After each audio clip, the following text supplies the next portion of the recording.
Hello! It is the 20th of June 2022 and I have a confession to make. I made 2 videos while I was out and I cocked it up because I lost them. I seem to delete them somehow, so I'll have to redo them. Sorry about that.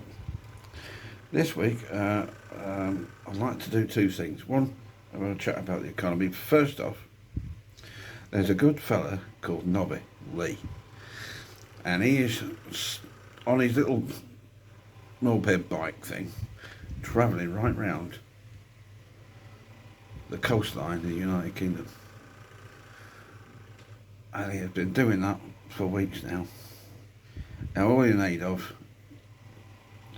finding money for combat stress.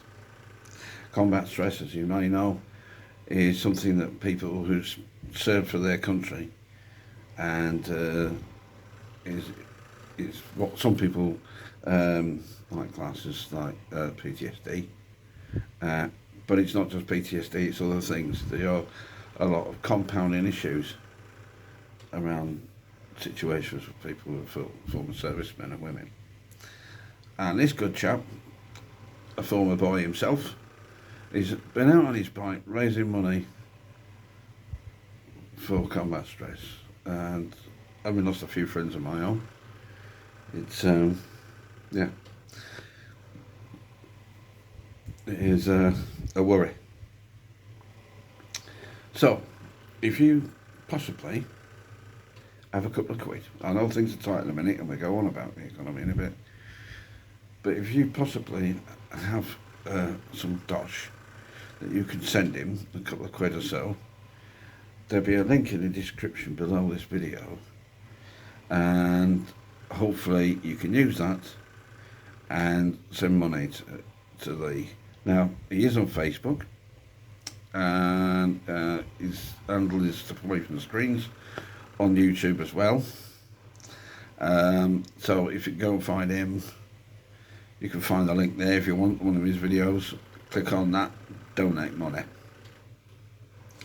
because the chap is doing a good thing. Okay, that's some of that. Because I think at the moment it's something that kind of gets left and people don't remember. They remember at certain times, like, you know, November the 11th, or maybe at 6th of June, but other times of the year there's a lot on, isn't there? So if it's not a thing you personally have dealt with, then possibly something you can't relate to. But there are lots of people who have had problems with this issue, and we want to save their lives and stop them getting in a bad way. Right, that bit over. Time for part 2. This part is about our economy, UK economy, and others around the world who at the moment are suffering. Now, if you're familiar with these, British currency, I've got the American or Euros right at the moment, but if you're familiar with these, just here is a very important part of this note. Same on the fiver there. And it says, Bank of England, £10. I promise to pay the bearer the sum of £10. Yeah. Oh.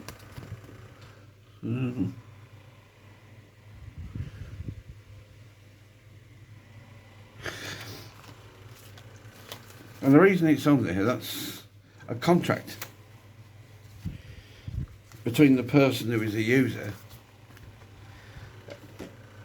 or the holder of that note and any bank or place that uses money, which is everywhere, everything. If you go to McDonald's, if you go to somewhere that serves food or drink or wherever, or services, or you pay your bills in cash, rare these days, But if you do that, then that is the promise that says this piece of paper is worth that amount of money. Of late, this year, we have all kinds of problems. We have inflation, said to be the second to Russia, who are on sanctions. We are said to be underperforming, etc., etc. And all this coming after what was the big Brexit vote. What was Brexit? Well, Brexit was the thing where we had a referendum in the United Kingdom a few years back, and they asked, do you want to stay in Europe as part of the EU or come out?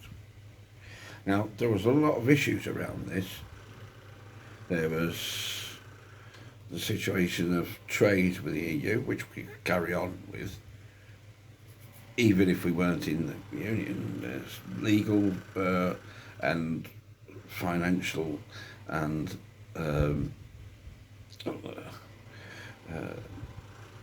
security situations, bindings. To an extent, we still carry on with them too. But one of the problems stuck in the craw of a lot of Brits was sovereignty. And what was basically being said is, if you want to stay in Europe, you hand over the sovereignty, i.e. the running of your country, to Brussels. And most of the Brits in this country said, you can go forth. And they did that by votes. Now, there is contention about this vote, about the amount of people who voted and why. But the thing was, they did. And after that came a situation where the two major parties in this country, the Conservatives and Labour, decided that they would put their spin on it. Tories would say, well, do this, we are screwed, and you're giving everything over to Brussels. They will rule your life. There's nothing you can do about it. You're having to use the euro and all sorts. Lose the Queen, all that stuff. Labour said, and this is the clincher, Labour said, if you vote for Brexit, you don't know what you're doing, you're a stupid fool. Now, if you want to lose an election, if you want to lose a vote, that's the best way to go about it. Tell people they're idiots. So what happened? We voted for Brexit. We broke off with Europe. Now, didn't necessarily mean we had to break everything with Europe. We could still keep our security thing with Europe. We could do that pretty much. We could still do our thing of money and currency. We could still do trade with them. All it basically mattered was we weren't giving ourselves over to them, which is what they wanted. And they got pretty nasty about it too. We'll do this to you, we'll do that to you, because you didn't do what we wanted. Nice. So, weeks after, we started to have problems. People in Europe wanted to cause trouble, especially a bloke just over the channel from us, who was looking to make himself look good amongst his own people, and cause La Défense. So that little idiot decided to make things hard for everyone and stuck his oar in as much as he possibly could to stir trouble, because we didn't do what he wanted. Why? Because, he was A, after an election, and B, when he finished his political career, however long that was going to be, in his country, he was obviously on for a very nice gravy train ticket for the people of the EU. And that was pointed out. at the time. Yeah, I know a lot of people have forgotten that, but it was true. So the thing is, we did the right thing, but the problem is we now have problems because of it. We have problems because we ended up with a Tory government who are idiots and look after themselves and all their rich mates. So, they get in and say to all their rich mates, you get us elected, everything's cool for you, we'll sort you out. What about the poor people? Oh, screw them. What about the middle class? Oh, we'll screw them too. They don't care about anyone. They only care about themselves. And up to now, Mr. Boris Johnson has only proved to us one thing. The only thing he gives a monkey's about is his career and his friends. So how does this have anything to do with the situation we're in? And particularly the situation we have as far as how we deal with life and what goes on. Well, the problem is, you see, we have a problem of pricings now, as everybody knows, because of, they say because of the Russian situation, that the price of fuel has gone through the roof. Well, gas we don't get from Russia. We get our own gas out of the North Sea, so and around our coastline, so we don't have to buy gas from anyone. And if we run out a bit short, we can get it off the Norwegians. So, there's that one out of the way. Electricity, we basically make most of that ourselves as well. So, we don't need help from anybody in that. The only thing is with the kind of gas you get out of the pump. And the gas you get out of the pump, most of that is either Scottish, Norwegian, or from the Middle East. So, as a rule,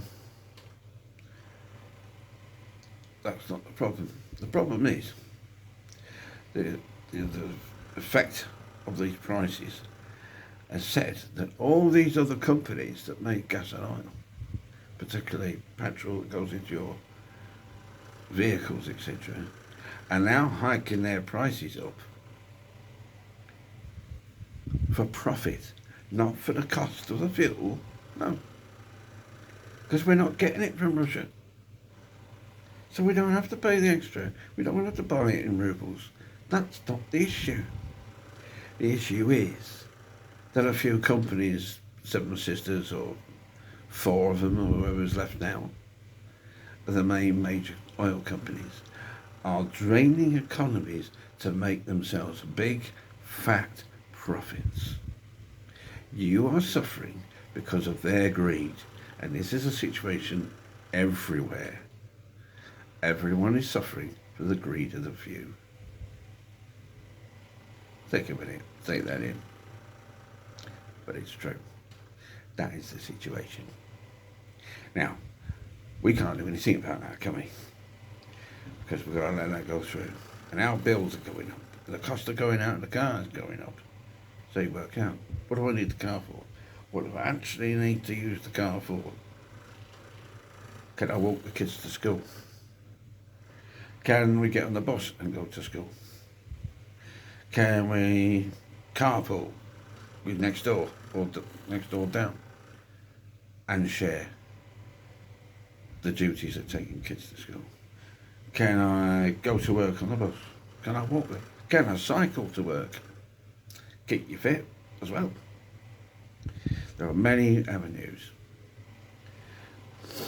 Now, one of the problems that's going to come along soon is the problem of food. It's already started. Have you noticed some of the shelves are empty or dwindling down the amount of food that they got?